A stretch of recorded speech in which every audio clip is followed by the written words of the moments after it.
नमस्कार दोस्तों, आज मैं फिर एक नई मोटिवेशनल स्टोरी लेकर आई हूँ। चलिए देखते हैं। बहुत समय पहले की बात है। एक प्रसिद्ध गुरु अपने मठ में शिक्षा दिया करते थे, पर यह शिक्षा देने का तरीका कुछ अलग ही था। गुरु का मानना था कि सच्चा ज्ञान मौन रहकर ही आ सकता है, इसलिए मठ में मौन रहने का नियम था। लेकिन इस नियम का एक अपवाद था। 10 साल पूरा होने पर कोई शिष्य 2 शब्द बोल सकता था। पहला 10 साल बिताने के बाद एक शिष्य अपने गुरु के पास पहुंचा। गुरु जानते थे कि आज उसके 10 साल पूरे हो गए। उन्होंने शिष्य को 2 उंगलियां दिखाकर अपने 2 शब्द बोलने का इशारा दिया। शिष्य बोला, खाना गंदा।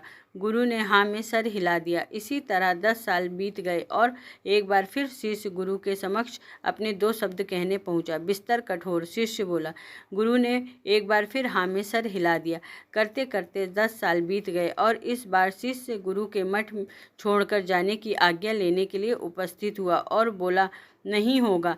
जानता था, गुरु बोले और उसे जाने की आज्ञा दे दी। और मन ही मन सोचा, जो थोड़ा सा मौन रहने पर भी शिकायत करता है, वो ज्ञान कहाँ से प्राप्त कर सकता है।